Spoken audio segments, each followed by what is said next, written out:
At long last, China and the U.S. are ready to sign phase one of a trade deal. This first phase de-escalates a conflict that for nearly 2 years has pit the world's two most powerful economies against each other. So what fresh momentum will the trade deal inject into both economies and global trade? How will it affect tariffs, which still restrict the flow of Chinese goods into U.S. markets? And is phase two on the horizon? Will Trump spark a new trade war elsewhere during this election year? To discuss these issues and more, I'm happy to be joined in our Beijing studio by Wang Huiyao, president of the Center for China and Globalization, from Bangkok by Professor Jeffrey Towson of Peking University, and from Amsterdam by Steve Keen, an honorary professor of University College London. That's our topic. This is Dialogue. I'm Zhong Shi.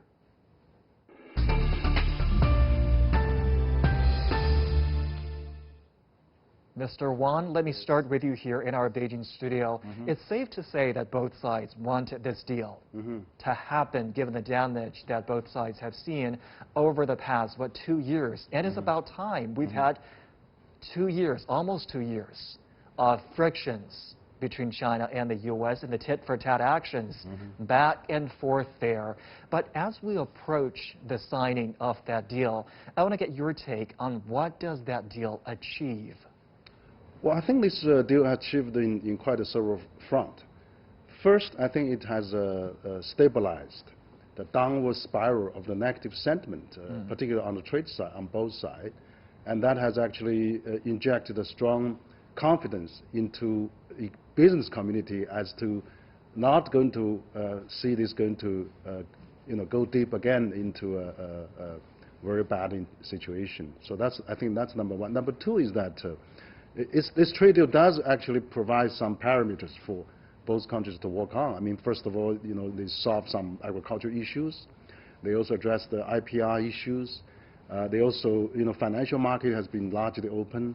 And also on some structural issues like, forced technology transfer, things like that, was actually stipulated already in the Chinese new foreign investment law, and which is taking effective January 1st this year. And also, finally, I think that it's most important is actually it's paved the way for some other things to come in. For example, U.S. just announced that they're going to not making China a currency manipulator, right? And also they actually they were going to open more dialogues, strategic dialogues, and things like that. So I think it's actually as a good starting point for phase two, but most important is really stabilize the situation, and then of course it's also give the business community more to plan, and most important I think for President Trump is now he's going to take in something as his fresh commitment into the election campaign that he has really now starting earnest by now. So I think for both sides, it's a win, I suppose. Hold that thought. We're going to go into specifics of the deal in just a moment here. Professor Towson, this phase one deal is a lot more than just being symbolic of a truce or of easing tensions between the two sides, as we've had this war for nearly 2 years now. Your take on what this deal achieves at this point? I mean, probably the most immediate impact is no further escalation on the tariff side.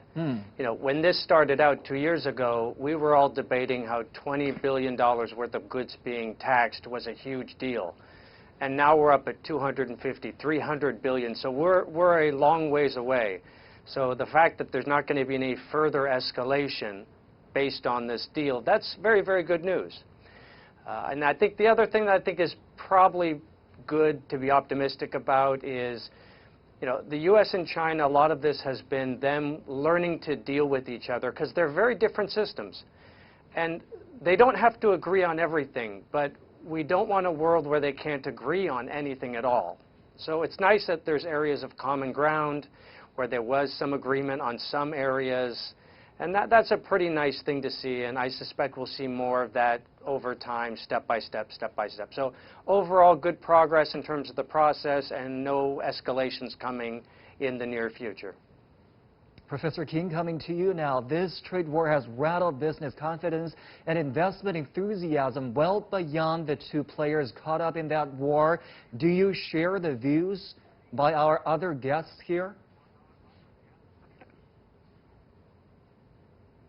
Actually, no, I'm rather cynical about it because what's intriguing is just before the negotiations, Trump has removed the currency manipulator tag from China. Now, he's a real estate negotiator. You've got to think about this not like a president, but like somebody bargaining over real estate. I think he's taken that away so he can threaten to bring it back in again during the negotiations. And I expect he's lining up with a larger demand than China is actually ready for when it comes to the negotiations themselves, and he'll throw, unless you agree to this one, then I'm going to go back to the currency manipulated claim again.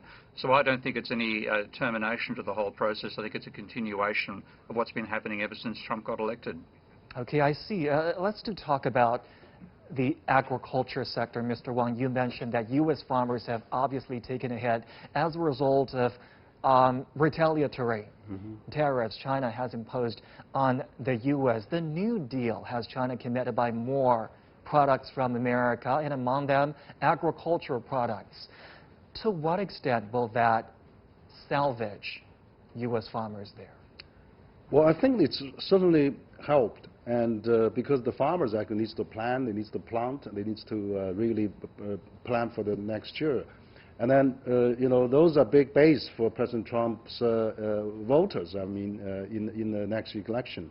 So by giving some good news to them, at least, you know, he can secure this, his base in the Midwest and all those farm states. So I think this is very important. I mean, that's probably the most important thing President Trump wants, even more than structural reform. I mean, from the Phase 1 deal, you can see that he wants that.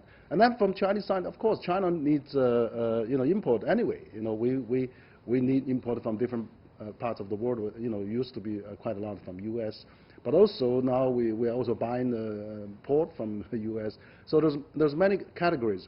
So I think with the Chinese system, it's possible what China has promised that they can deliver that.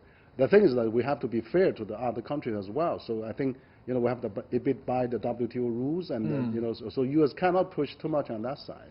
But on the other hand, I think that as China growing, and China is really a stable, steady, and a larger purchase of agricultural product, U.S. is really the most important you know, voters for President Trump. I mean, he really needs that. So I think this is really probably the most important thing President Trump got this time, and which is also China needed anyway. And I think it fits both sides.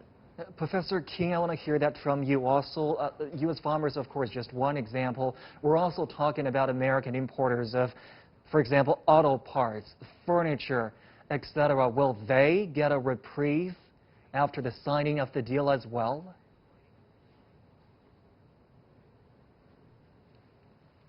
I think it's more likely going to be the agricultural sector that gets it, because they are the ones that can most effectively organise and demonstrate.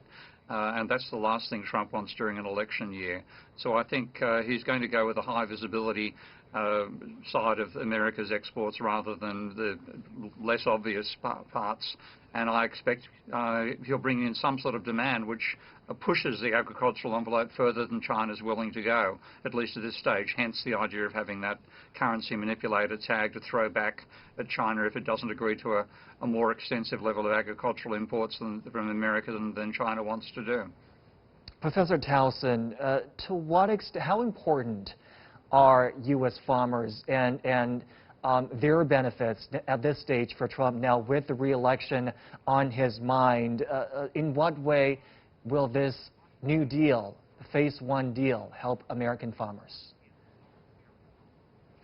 Right. I mean, I think this is a guess, but my impression is that the president is like 100% focused on election at this point and trying to batten down the hatches, you know, do things like these farming deals, which was a weakness. I mean, one area this trade dispute was having an impact on the United States was in farming. You didn't feel it in California or New York, but they felt it in Iowa. So this sort of takes that off the table for now, and I suspect he's going to keep this quiet at least until the election. So that's probably, I would suspect that's the biggest win for him in this, is just removing these issues as he goes into election. Professor Towson, let me stay with you. You mentioned one of the good things of this Phase 1 deal is no more escalation of tariffs. this will, of course, provide tariff relief for China, as some of the tariffs will be postponed, others scaled back. But make no mistake, some of the tariffs are there to stay, and they will be an important part of an enforcement mechanism where, under certain scenarios, the U.S. can reimpose tariffs on China. On top of that, there are existing heavy tariffs on that $250 billion of Chinese imports. Help us understand what exactly have tariffs done to Chinese companies in this prolonged trade war, and going forward, their role in the discussion for phase two? Right. I mean, if you look at Chinese exports into the U.S., you see consumer electronics, things like that. But year after year, the exposure of Chinese businesses to the United States is actually going down. So, if you look at this in terms of the long versus the short game, year after year, China is less exposed to or less dependent on the U.S. market than it has been, say, 5 or 10 years ago. But if you look at certain areas today in China, like small manufacturing, definitely there has been an impact. And when you look at FDI of countries deciding where they're going to build their next manufacturing base, this is a factor now. Do we want to build it in China, or are we going to build it in Vietnam? So in areas like manufacturing, yeah, this has had an impact. In other areas like healthcare, e-commerce, digital, where I spend my time, not a big deal, really.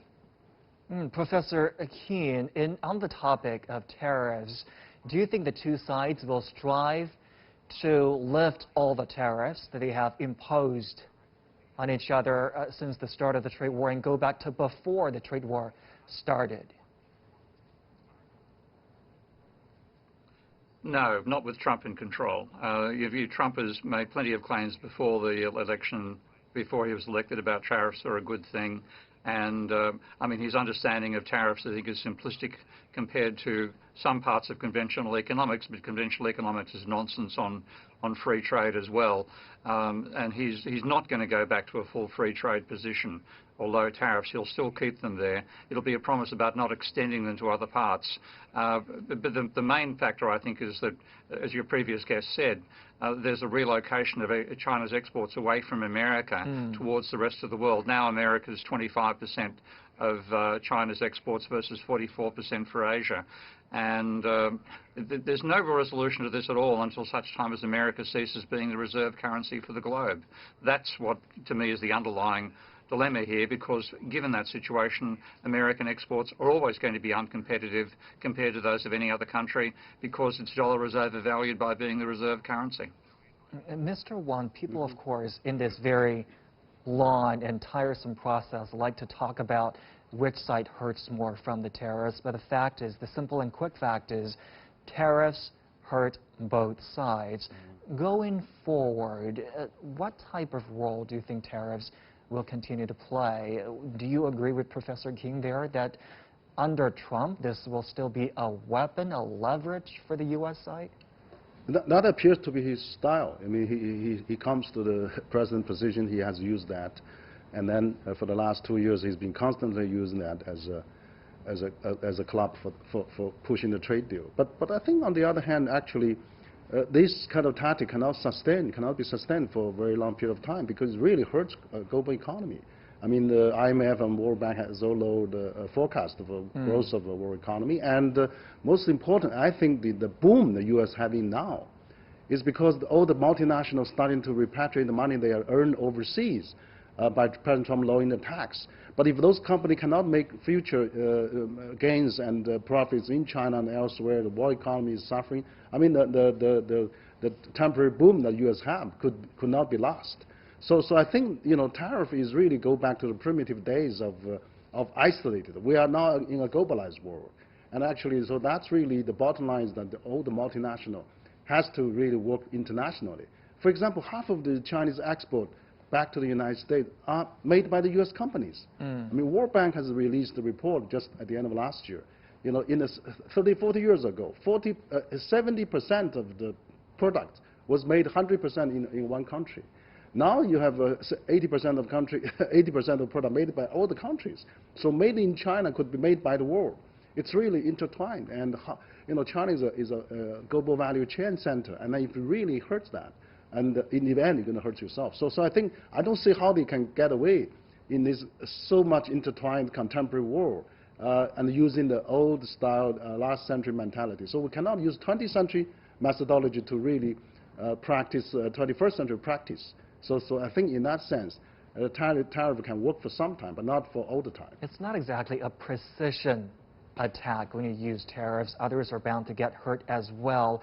In terms of trade deficit, have tariffs done the magic that President Trump promised they would in terms of reducing trade deficit the United States has with China? Because some economists have pointed out that when it comes to trade deficit, tariffs have a big impact on trade volume, trade flows, but not very limited effect on trade deficit. Absolutely. I mean, U.S. even have a larger trade deficit since they started using tariff. I mean, so I think this is really not good for consumers, for the competitive advantage of each other countries. It's actually created it's going to trade war can lead to a tech war, to the cyber war, to the talent war, to the currency war. So it's really started all those bad cycle of the Cold War actually. So I think it's fundamental now. We have a break. Phase one has served as a break. Okay, enough is enough. Let's think differently, and let's see what else with good can we get out of that. So I think that the alarming call or the wake up call is already loud enough. Now it's time for us to back to reality and then really get on business. And that really serves the interest of both countries and of the world.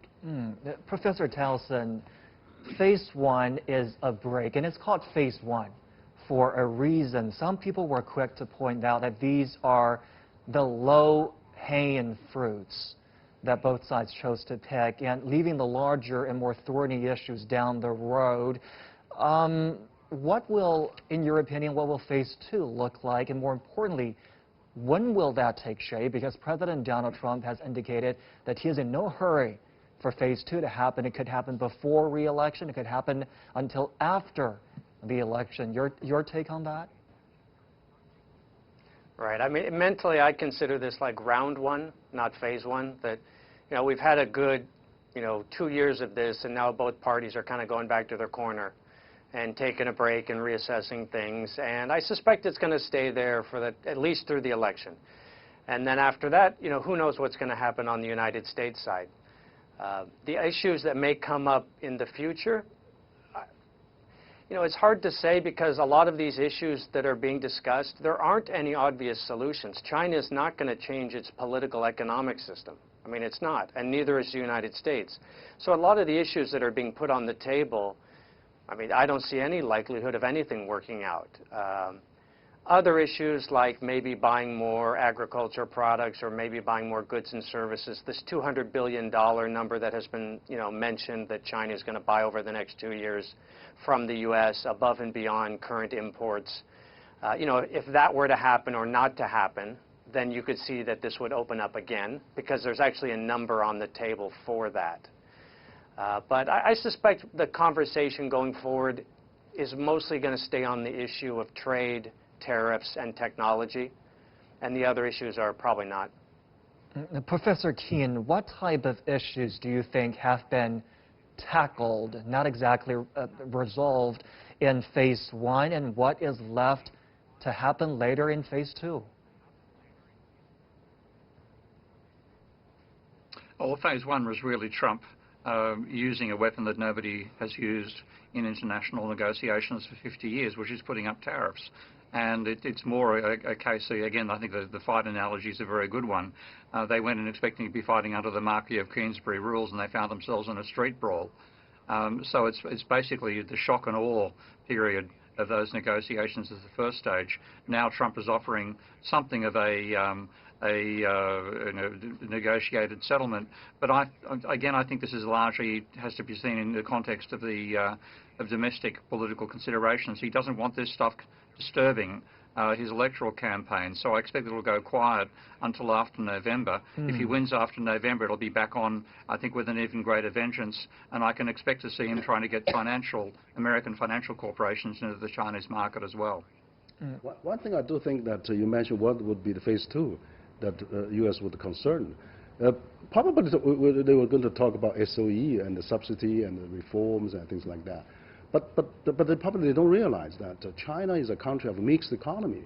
Like the private sector, accounts half of the GDP revenue of tax to the government, but also 60% of GDP, 7% of innovation, and 80 and 90% of the employment. Yep. So it's really a mixed economy. I mean, SOE plays a role like a stabilizer, social responsibility, disaster relief. So it's helping China building the super, speed train networks and putting everything in those backbone economy. So it's played an actually unique role. So I think is that the phase 2 is really to see if China is using SOE well to lift 800 million people off of poverty and things like that, maybe should continue to do that. But I think the key to argue about that is whether SOE is subsidized to compete overseas. But that can be really discussed through WTO, through everything like that. I think nobody is saying SOE is going to compete overseas by using the domestic subsidy, because we have a competitive neutrality principle acknowledged on that. So I think there actually wasn't that much difference. There's a lot of hype, there's a lot of speculation, there's a lot of name calling, but actually you think about it, the China gets where it is today is because of this collective hybrid mixed economy. And that really make China the second largest economy and also lift 800 million people out of poverty. We don't want to make China become on the Middle East and export famine or refugees and distorting the world. So people should be happy what China is doing now, contributing 30% of the world GDP growth. So that's very important. And then, if we're knocking down China on that, and if China suffers on that, then the world may be in trouble. This is where the two sides don't see eye to eye exactly with each other, and this might be one of the thorny issues going forward. But also another issue here is intellectual property protection, which has always been a concern for the United States. You mentioned the foreign investment law, which goes into effect today. That addresses this issue too. But in terms of the phase 1 deal, where are we on intellectual property? I think that is actually one of the achievements is that China highly recognized intellectual property protection. The China company applies more patent now than any other countries in the world. And in China now, the company goes global, Xiaomi or whatever, Huawei, all those companies, they have IPR to protect as well. So it's in Chinese company interest. This is totally in line with U.S. So I think there's not really much dispute on that. And but then there was a lot of interpretation of China forced technical transfer. They were probably misinterpreted as a JV requirement as a force. But now, China abolished all those JV now on the financial sector at least. So I think there's a lot of things gradually as time goes on. People will see, gee, we are in the same wavelength. On the same page here. Yeah, we are not having that much conflict. So I think it's also China needs to tell its story better. Because Chinese company actually values more IPR now, probably even than the Western companies. So China is possible to join TPP. They have a high standard of IPR. So I don't think those are really thorny issues in the future. It can be dealt with, and China has realized that, and it is in China's interest to have that as well. Professor Towson, your take on this as well, as China realizes that it's in the interest of both Chinese people and American people to protect intellectual property. Will the content of the phase 1 deal satisfy the United States when it's come to this long-time concern they've had? This is one of these ones where companies want to get other intellectual property technology any way they can. JV, invest, R&D, hire employees away. There's a lot of ways that happens, and the problem is it's really kind of in your self-interest as a business to do it, because actually developing technology and IP on your own is very difficult and very expensive. So, this is one of these ones where it's kind of like trying to plug a leaky dam. It just kind of happens a lot in a lot of countries and a lot of parts of the world. And to be fair, a lot of the U.S. technology of the 1800s was stolen from Europe. So, this is not a new thing. I don't really see any great mechanisms for controlling that on any regard. I mean, unless you're going to have lots of patent lawsuits in China like you have every day in the United States, it's kind of a hard problem to solve regardless. Professor King, your thoughts on this topic as well? Yeah, I think that's true. I mean, if you go back 30 years, one thing you have to acknowledge is China has dramatically transformed its economy. The very thought that you could talk about Chinese IP on a similar footing to American IP 30 years ago would be laughable. But it's true now. So China went from wanting to steal as much as it could, again, as America itself did from the Europeans back in the 1800s. Now it's got enough reason to want to protect. And this is the usual phenomenon that goes on. Britain was actually a protectionist nation while it built its steam-based manufacturing sector, and then cut tariffs down when its manufacturers could undercut Indian textile exports, with dramatically negative consequences for India, of course. Okay. So now China needs to protect IP almost as much as America does. Actually, China set up 3 intellectual property courts in China. And all the filings, 80% was won by the multinational companies. China, wants to protect that, even for multinational. I hear you. We don't have a lot of time left here. I want to get a brief summary from all 3 of you. Let me start with Mr. Wan here in the studio. This is a complicated dynamic that will not be remedied or saved with just one trade deal. China and U.S. face many difficulties going forward. How long do you think this little pick-me-up in the bilateral relationship will be? How long will this cessation of hostilities be in the bilateral relationship? Very briefly, please. Yeah, I think it's fundamentally it's a trust issue. Does the U.S. trust Chinese system? That's really, trade was a symptom. It's not the roots of the problem. So I think that fundamentally China, U.S. has to accept China. Fukuyama-san's the end of history is not ending. We may tolerate more different, path or models or way of governing. So I think as long as that issue is not solved, the friction will continue. All right, Professor King, coming to you now.